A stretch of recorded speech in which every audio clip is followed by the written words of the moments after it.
আসসালামু আলাইকুম গাইস, তোমাদেরকে জানাচ্ছি পারভিন ডেইলি লাইফ চ্যানেল থেকে স্বাগতম। তো আজকে তো বিকেল বিকেল ভিডিওটা শুরু করছি।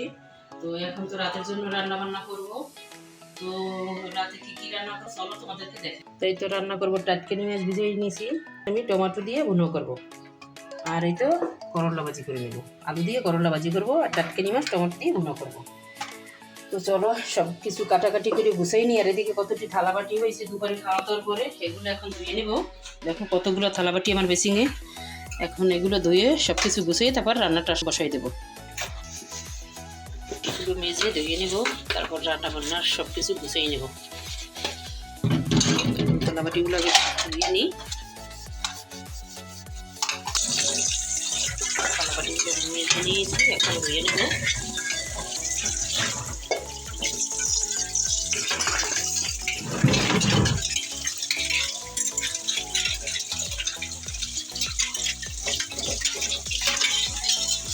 তো গাইস এই তো রান্না করার জন্য সবকিছু গুছিয়ে নিলাম কাইটা কুইটা। তো দেখো, তো গাইস রান্না করার জন্য তো এখানে পেঁয়াজ কেটে নিয়েছি, এই তো করলা আলু কুচিয়ে নিছি। আর এই তো দেখো মাছ বোনা করার জন্য টমেটো কাঁচামরিচ ধনিয়া পাতা কাইটা নিছি। আর এই তো মাছগুলো ধুয়ে নিছি সুন্দর করে। তো চলো এখন রান্নাটা শুরু করি। মাছটা ভেজে নেওয়ার জন্য আগে হলুদ মরিচটা মাখিয়ে নিই। তো দিয়ে দিচ্ছি লবণ আর দিচ্ছি হলুদের গুঁড়ো, দিয়ে দিচ্ছি সামান্য মরিচের গুঁড়ো। এখন ভালো করে মাখিয়ে নেব। এই তো আমি মাছের লবণ হলুদ মরিচ মাখিয়ে নিয়েছি। তো গায়ের চুলাতে একটা কড়াই বসিয়ে দিয়েছি, আমি তেল দিয়ে দিচ্ছি মাছটা ভেজে নেওয়ার জন্য। তো মাছটা ভেজে নেওয়ার জন্য দিয়ে দিচ্ছি একটু করে ভিতরে লবণ আর দিয়ে দিচ্ছি সামান্য হলুদের গুঁড়ো, এতে করে মাছটা ছিটকাবে না ভাজার সময়। কড়াইয়ের ভিতরে মাছগুলো দিয়ে দিচ্ছি।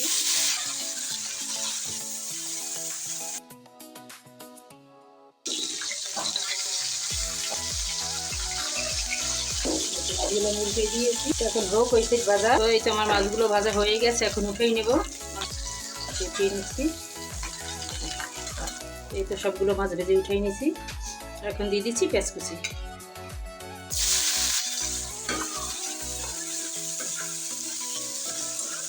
পেস্টটা আমি ভালো করে ভেজে নিই তেলের সাথে লাল লাল করে। এই তো আমি পেস্টটা লাল লাল করে ভেজে নিয়েছি। এতে আমি আদা রসুন পেস্ট দিয়ে দিয়েছি। আদা রসুনটা দিয়ে আমি ভালো করে পেঁয়াজের সাথে ভেজে নেব, যেন আদা রসুনের কাঁচা গন্ধটা চলে যায়। দিয়ে দেবো লবণ, দিচ্ছি হলুদের গুঁড়ো আর দিয়ে দিচ্ছি মরিচের গুঁড়ো আর দিয়ে দিচ্ছি ধনিয়া গুঁড়ো। দিয়ে আমি মশলাটা কষিয়ে নেব। তো এখন আমি অল্প করে পানি অ্যাড করে দেবো মশলার ভিতরে, যেন মশলাটা পুড়ে না যায়। দিয়ে আমি মশলাটা ভালো করে কষিয়ে নেব। তো এখন আমি এই পর্যায়ে দিয়ে দেবো এখানে টমেটো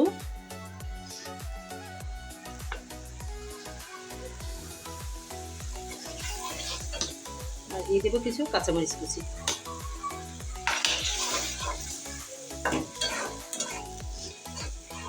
তো আমার মশলাটা ভালো করে কষানো হোক, যতক্ষণ না টমেটোটা গলে না যায় ততক্ষণ আমি কষিয়ে নেব। তো হোক কষানো। তো এই তো আমার মশলাটা কষানো হয়ে গেছে, দেখো।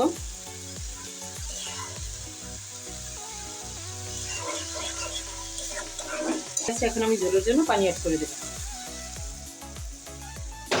এতে আমি ঝোলের জন্য পানি অ্যাড করে দিয়েছি। বেশি একটা ঝোল রাখবো না, মাছগুলো মাখা মাখা ঝোল রাখবো, তার জন্য অল্প করেই ঝোল দিয়ে দিয়েছি। দিয়ে এখন একটু নেড়ে চেড়ে মিশিয়ে দিচ্ছি। দিয়ে ঝোলটা ফুটে উঠলে তারপর মাছগুলো দিয়ে দেবো। তো এই তো ঝোলের পানিটা ফুটে গেছে, এখন মাছগুলো দিয়ে দেবো।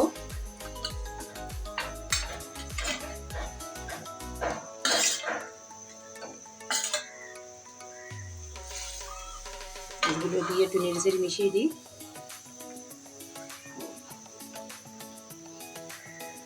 তো হইতে থাক আমার তরকারিটা। তো তরকারিটা তো প্রায় হয়ে গেছে, মাছ ভুনাটা। তো এখন আমি এখানে ধনিয়া পাতা অ্যাড করে দেবো। কিছু ধনিয়া পাতা কুচি আমি দিয়ে দিচ্ছি আর দিয়ে দেবো উপর থেকে কিছু কাঁচামরিচ কুচি। একটু নেড়ে চেড়ে মিশিয়ে দিচ্ছি।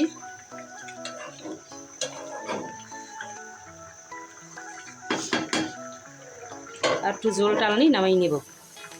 তরকারিটা তো হয়ে গেছে, এখন নামিয়ে নেব। তো দেখি লবণ হয়েছে কিনা, একটু লবণ লাগবে, লবণ হয় নাই, তার জন্য আমি একটু লবণ দিয়ে দেবো। দিয়ে দিচ্ছি লবণ অল্প করে।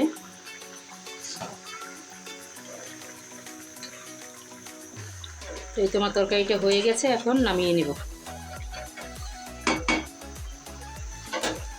তো তরকারিটা নামিয়ে নিই। এই তো গাছ দেখো আমার তরকারিটা হয়ে গেছে, এখন আমি করলা ভাজিটা করে নেব।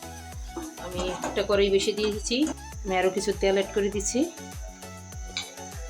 দিয়ে দিচ্ছি পেঁয়াজ কুচি আর দিয়ে দেবো কাঁচামরিচ কুচি।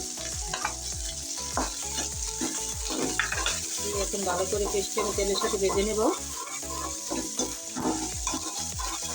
করলা ভাজির ভিতরে তো একটু তেল বেশি দিতে হয়, তার জন্য একটু পেঁয়াজ আর তেলটা বেশি দিয়েছি। তো আমি পেস্টে ভেজে নিছি তেলের সাথে। তো এখন আমি দিয়ে দেবো এখানে লবণ আর দিয়ে দেবো সামান্য হলুদের গুঁড়ো। আমি অল্প করে হলুদের গুঁড়ো দিয়েছি, করলার ভিতরে হলুদ না দিলে হয়, তবুও আমি দিলাম কালারের জন্য একটু অল্প করে। এখন করলাগুলো দিয়ে দেবো। তো দিয়ে দিচ্ছি করলাগুলো, হাত দিয়ে সরিয়ে দিই। প্রথম সেটা আমি লাড়া দেবো না, পরে লাড়া দেবো, সেগুলো পিঠাটা করতে ভালো করে। আমি একটু কুচুন দিয়ে সরিয়ে দিই।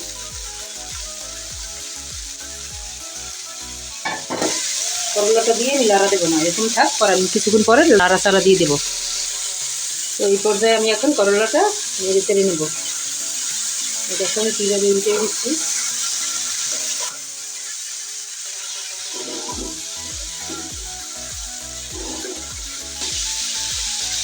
তো হোক করলা ভাজিটা, আমি করলা ভাজিটা একটু সবুজ সবুজ করে করবো। আমি এরকম একটু সবুজ সবুজ করলা ভাজি খেতেই পছন্দ করি। তো আমি এখন উঠিয়ে নেবো করলাটা, আর বেশি ভাজবো না, লাল লাল করে ভাজলে আমি করলা খেতে পারি না, আমার কাছে ভালো লাগে না।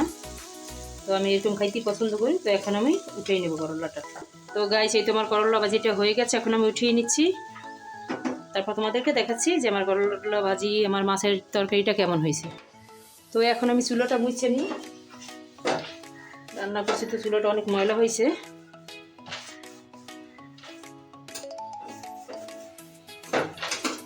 সকাল দিক দিয়ে তো চুলোটা আমি পরিষ্কার করে নিয়েছিলাম, ধুয়ে নিয়েছিলাম।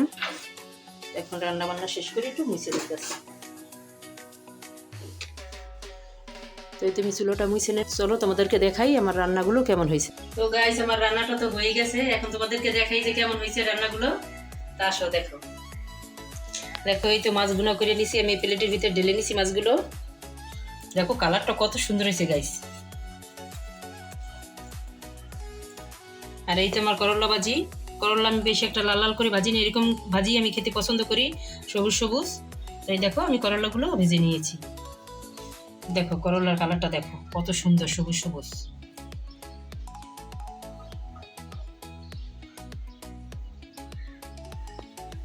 তো গাইস তোমাদের যদি আমার এই রান্নার ভিডিওটি ভালো লেগে থাকে, প্লিজ লাইক কমেন্ট শেয়ার করে দেবা, আর আমার চ্যানেলটি সাবস্ক্রাইব করে দেবা। প্লিজ আমার চ্যানেলটি সাবস্ক্রাইব করে দেবা। তো আমার পাশে থাকার জন্য ধন্যবাদ। আল্লাহ হাফেজ।